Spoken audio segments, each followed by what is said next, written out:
Supposedly there's a second house here. I'm going to try to find it. So just bear with me. Well, we'll talk about the throne here in a second. But I believe it's part of the structure down here. There's a wall there. Either could be further down or it's just above here. Let's go explore a little bit here. There is another person here.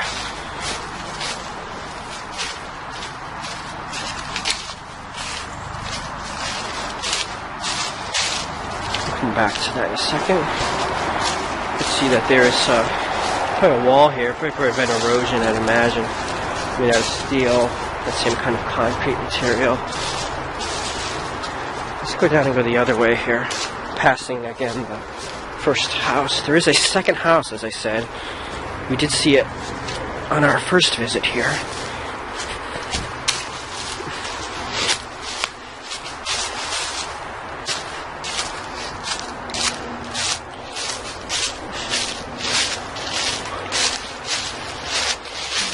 The wall.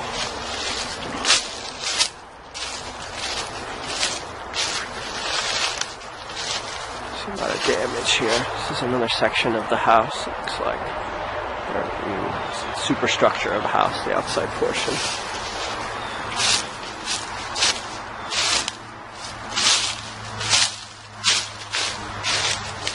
You see, here's the wall and the stairs up.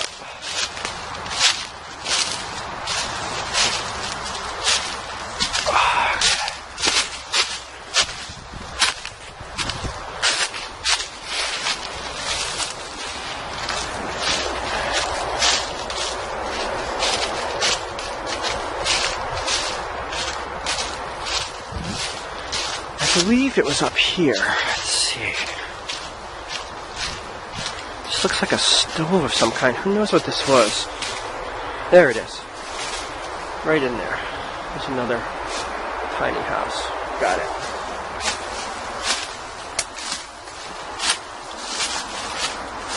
Who knows?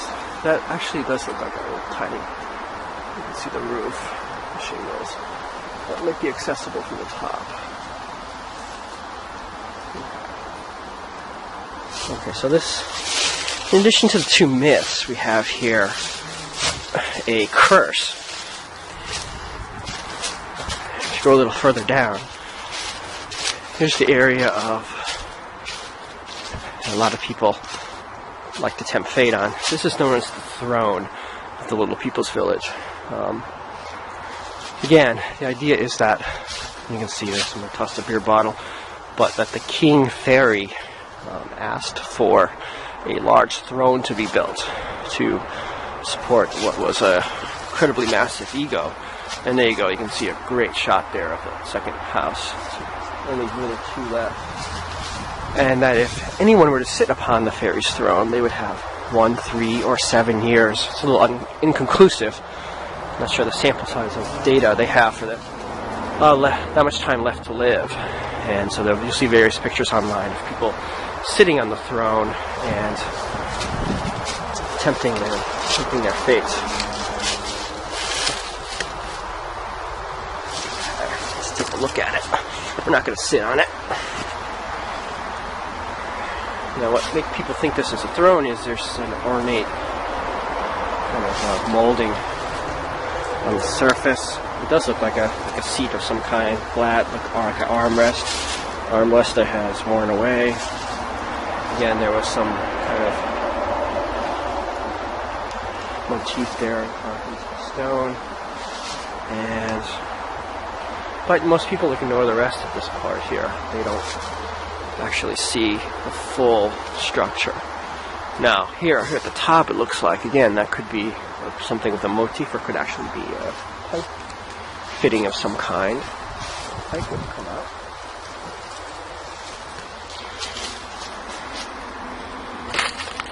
As I move that, we're not actually going to sit on this throne.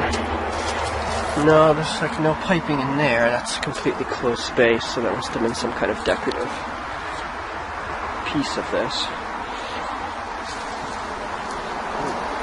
And I almost just fell off, so maybe I'm space is empty too. Now, the real story behind Little People's Village is this was actually part of Quasi Amusement Park. It was built, obviously, in the, as we said before, in the early 20th century, and there was a trolley stop along this route. I'm going to turn around here from the front. I'm not actually seeing the area where the water is supposed to come out here. And so the trolley would come in. The trolley line has since disappeared, and the trolley line would come in, and this would be like a little amusement on the way from wherever the people were picked up to the actual amusement park. And so it was called the Fairy Village, or the Little Fairy Village, which is rather a little redundant for my taste. So it's the Fairy Village. And so it was actually constructed as part of the amusement park. And when the trolley line disappeared, so did the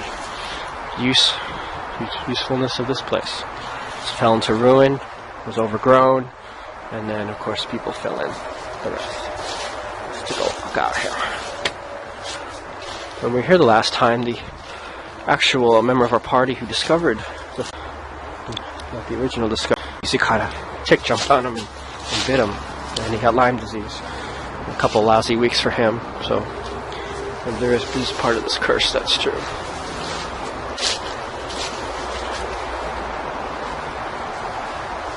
And so we leave. What turned out to be a rather interesting and bizarre legend. It's actually something that's was built to be bizarre and unusual. And just to go on the water theory, you can even see, even in this little structure here, there should be a entrance for water. Let's see. Creepy Connecticut did a great job of sourcing, what this structure was, and they even claim that there was entry point of water for this, even for the little houses here. So let's take a look. Not really seeing anything. Perhaps what they saw is eroded away, unless they're counting this little hole back here. So, but you can see the piping, and apparently this is the most important part. You can see down there that looks like some kind of well, perhaps a source of water for.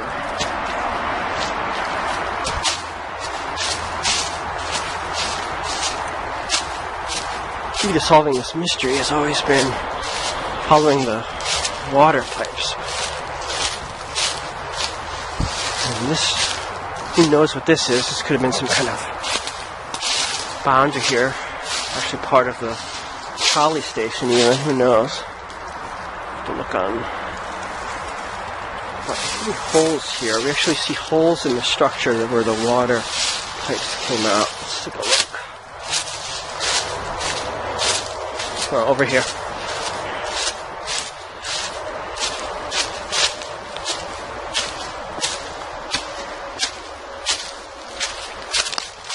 So this is actually the base of the entire structure here. You can see that you still have these kind of clay piping. Entry point for water. Drainage.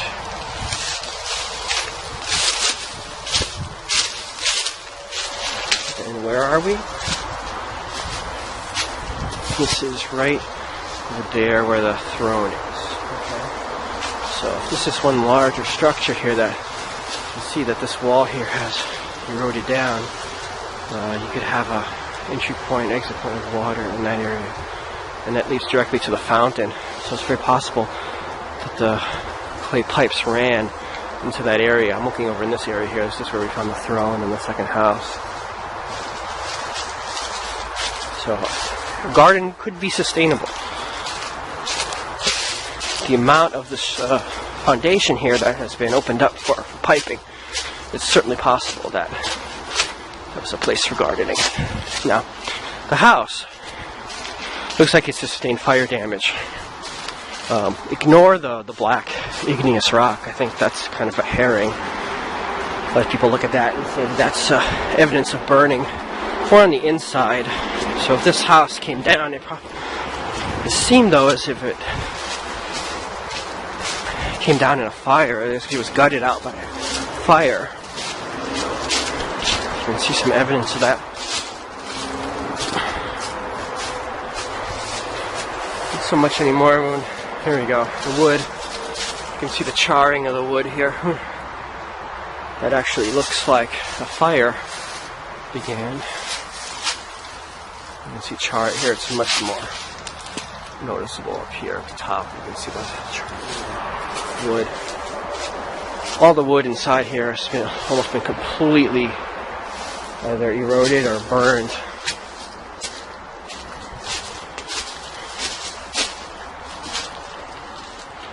We got some wood planks. This would be probably the ceiling. I don't know if we turned it over if we would find. Let's see. Any evidence of charring on the what would be the ceiling. So it looks like the wood planks went over the top. Oh yeah. You can see it right there. That fire spread up to the ceiling. You can see the charring effect right there. Nails, we're not going to touch those. So the entire roof of the place is missing. You could say it eroded over time, but it's very possible that a lot of it burned. Some people carving their initials in it. We'll leave our card behind us for relief. So whatever happened to this structure, what gutted it was fire.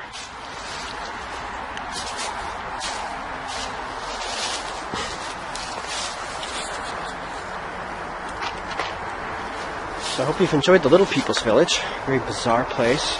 Two very bizarre, strange myths surrounding it.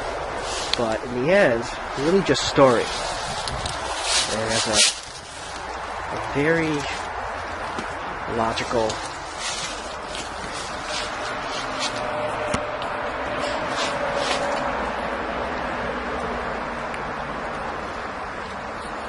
we're not going to desecrate this. Let's find a place. Very logical and, understandable truth. So, alright, let's see if we can make one more attempt at this.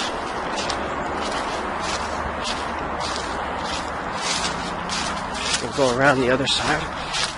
Now, apparently piping is the key element here. The true story of the throne is actually a garden, a fountain of some kind, and that water flow is extremely important. So there's evidence all over the place of these holes here where water was conducted. You can see right there, there's a hole right in the side there of that structure here, the much larger structure. Let's see what we have. And the person there is looking around. Can't quite get up there. Might be possible here.